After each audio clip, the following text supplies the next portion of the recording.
В эфире новости, в студии Анастасия Кобызева. Здравствуйте. Вот главные темы. Число заболевших коронавирусом растет в Якутске. Десятки пациентов в тяжелом состоянии. Ряд важных социальных объектов посетил глава региона. Как идет их строительство? Под строгим наблюдением экспертов преподаватели колледжев и техникумов сдали экзамены по стандартам WorldSkills.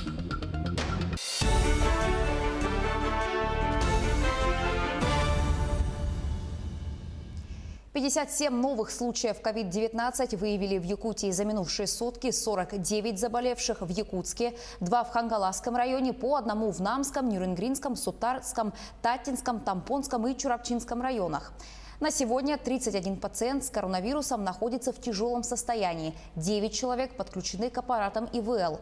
За их жизни борются медики. За минувший день выздоровели 173 человека. Как отметил глава региона Айсыл Николаев, с 30 июня в Якутске число заболевших новой коронавирусной инфекцией выросло в 1,5 раза. Это очень тревожный фактор. Он говорит о том, что со стороны людей ограничительные меры, особенно санитарный режим, мытье рук, ношение масок, дезинфекция помещений в учреждениях, они стали соблюдаться хуже. И результат этого не замедлил сказаться. Конечно, тем более сейчас, после 2 числа, у нас также сняты ограничения. И мы ожидаем, что если со стороны администрации города Якутска не будут приняты меры по действенному контролю за ситуацией по городу, то город Якутск, конечно, может очень серьезно увеличиться в части заболеваемости. Более того, хочу сказать, что все 6 случаев, которые у нас в районах сегодня единичные выявлены, это все сельские наши районы, они связаны с приезжими из Якутска, с детьми, с родственниками, которые приехали в гости и заразили там на месте уже тех, к кому они приехали. Мы сейчас усиливаем по республике работу по детям, которые приезжают на отдых в деревне. За последнюю неделю зафиксировано таких детей у нас уже свыше 1000, по республике в целом практически 8500. И хочу сказать, что как раз в результате проведенной профилактической работы мы у 56 из этих детей выявили коронавирус, и, соответственно, они сейчас уже прошли или проходят курс лечения, поэтому контроль за детьми, приезжающими из Якутска, конечно же, и со стороны родителей, и со стороны родственников надо серьезно усиливать для того, чтобы не было дальнейшего распространения инфекции у нас по республике. Дополнительное оборудование для борьбы с лесным пожаром возле Батагайской нефтебазы доставили в поселок Батагай.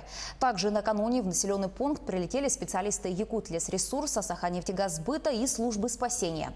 На острове, расположенном напротив поселка Батагай, где сейчас необходимо перекрыть и тушить очаги открытого огня, дежурит специальная группа. Государственная противопожарная служба республики будет и дальше проводить разведку очагов открытого огня. Также на сегодня запланирован вылет вертолета Ми-8 для мониторинга, а также для переброски группы в село Кустур Эвена-Бытантайского района. Всего же на территории Якутии действует 220 природных пожаров, площадь активного горения почти 2000 гектаров. За сутки возникло 13 пожаров и 24 ликвидировано. Угрозы населенным пунктам и объектам экономики нет. На тушение лесных пожаров привлекались 1250 человек и 145 единиц техники. Напомню, что в Якутию для тушения лесных пожаров прилетели более 140 парашютистов-десантников Федерального резерва Рослесхоза. Еще 45 человек прибудут из Читы. С начала пожароопасного сезона на территории республики зарегистрировано 572 природных пожара. За сутки количество пожаров уменьшилось на 11 очагов в связи с выпадением осадков. Площадь пожаров уменьшилась более чем на 40 тысяч гектар за счет ликвидации очагов пожаров в зоне обслуживания и в зоне контроля. Сложная обстановка сохраняется на территории Верхнеколымского, Верхоянского, Жиганского, Кобяйского, Мирнинского, Момского, Среднеколымского, Тампонского, Усть-Майского и Эвена-Бытантайского районов. В Якутии начался набор в Международную арктическую школу. Об этом сообщил глава региона Айсыл Николаев в ходе объезда социальных объектов Якутска. Руководитель региона посетил Дворец современного искусства и культуры имени Гагарина, Международную арктическую школу, а также проверил ход строительства дорог в столице региона. Культурный комплекс уже готовится к открытию. По словам Айсена Николаева, он имеет все шансы стать лучшим в республике по оснащению, современным подходам к оформлению интерьера, функциональности и качеству. И, конечно же, я уверен, что его ввод, а мы надеемся, что он будет введен уже, начнет работать к концу июля месяца, он, конечно же, будет способствовать развитию культурной жизни города Якутска. И, конечно же, станет центром притяжения многих различных индустрий, в первую очередь креативных индустрий, развитие которых я считаю абсолютно важным для столицы нашей республики. Жители маленького села Сибян-Кёль написали письмо президенту России с просьбой защитить природу. По словам авторов письма, в середине июня на объекте компании «Прогноз» произошел разлив нефтепродуктов в объеме более 1000 кубических метров. В самой компании это опровергают. Там утверждают, что изображение участка льда с желтоватым оттенком на реке Сирелиндже не является пятном от разлива нефтепродуктов, а имеет природное происхождение. Вот что на это отвечают жители села. Цитата из письма. Веры компании нет, потому что аварии на территории разработки месторождения случались неоднократно. Жители Ивенского села просят провести открытую проверку в случае подтверждения аварии, принять меры по устранению нарушений и наказать виновных. В Якутске продолжаются работы по промывке сети водоснабжения. Это необходимо для улучшения качества воды. Процедура проходит в несколько этапов. За каждый отвечают разные организации. Подробности в материале нашего корреспондента Юрия Осипова. Еще пару лет назад всеми нелюбимая кола из-под крана была частым явлением для Якутска, особенно во время паводка. В конце 2018 года в работу была запущена новая водоочистная станция, и качество воды улучшилось в разы. Однако для того, чтобы вода заходила в квартиры такой же чистой, необходимо регулярно промывать трубопроводы. Сеть водоснабжения в Якутске делится на несколько составляющих, и за каждый этап отвечают разные организации. В зоне ответственности акционерного общества «Водоканал» находятся магистральные сети. В этом году специалисты должны промыть больше 110 километров трубопровода. Сейчас уже отработано порядка 30 километров. Недавно, например, работы провели на линии от водозабора до Жатая. Мы все это перекрываем сразу по пути, все задвижки. То есть они также все оповещены. Закрываем, чтобы хлор вдруг не попал в их водопровод. И уже на конечном пункте хлор закачан. Мы его ждем, пока он придет. Мы берем пробы время от времени. Вот, допустим, хлор поймали в большом количестве.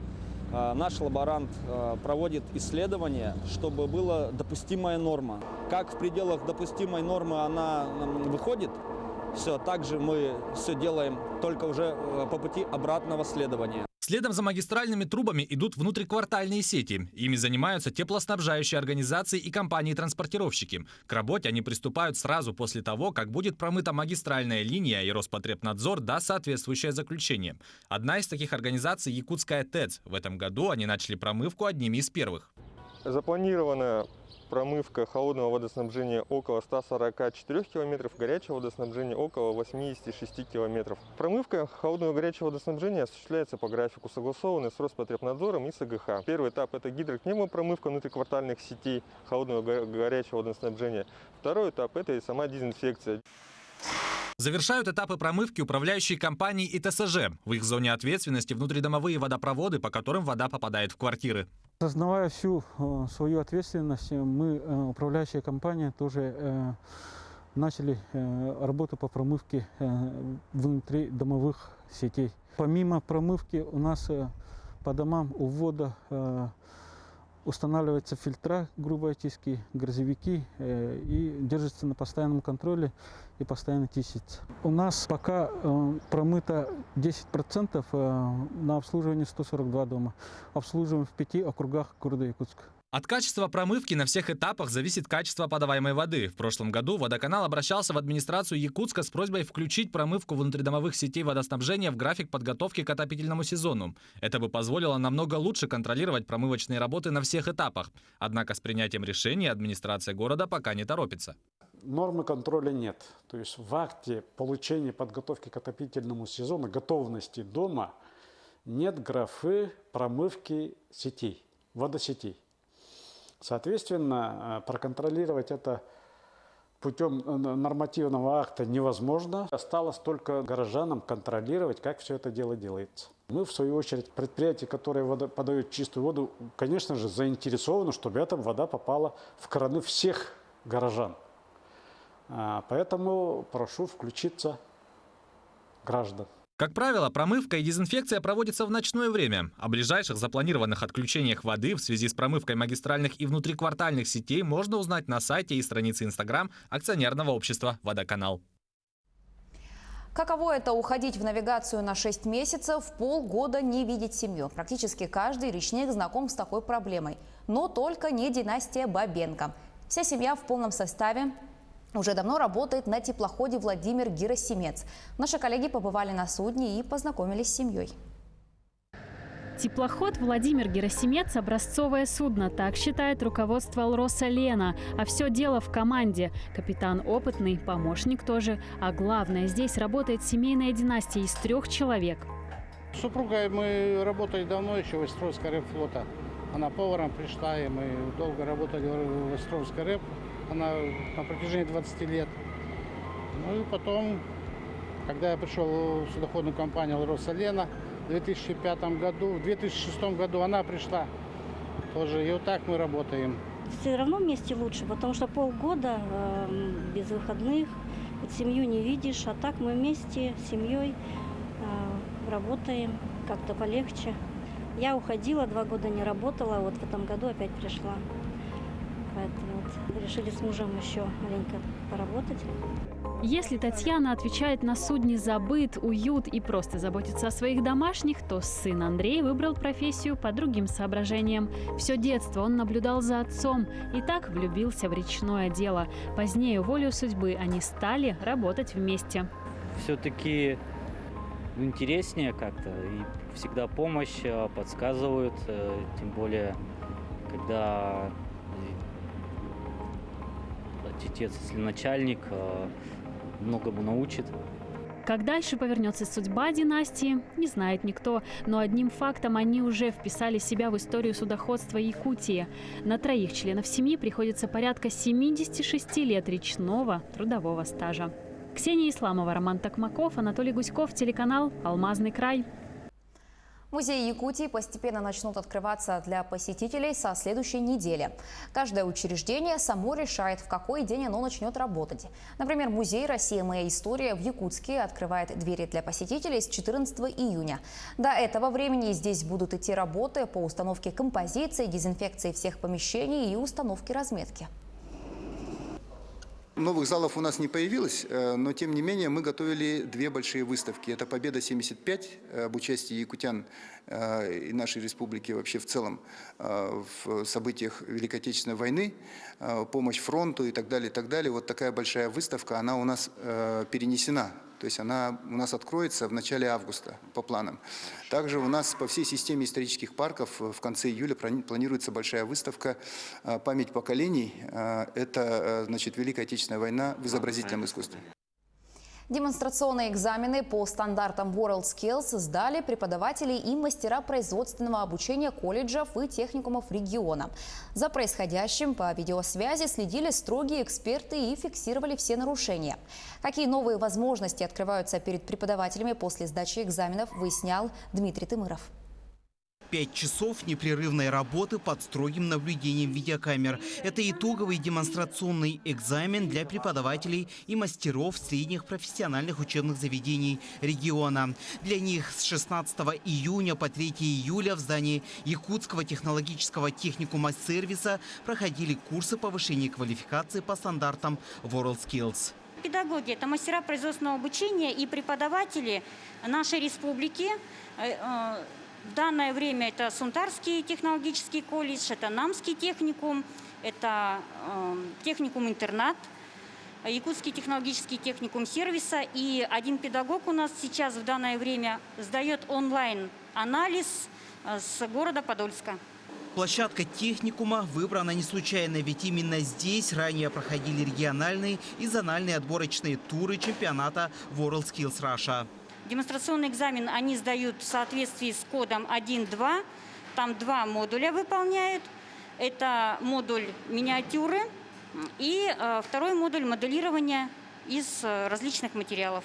За ходом выполнения экзаменационного задания через специальные камеры следят эксперты. Они фиксируют все нарушения и следят за временем исполнения блоков экзамена. В данный момент мы наблюдаем онлайн за работой наших конкурсантов.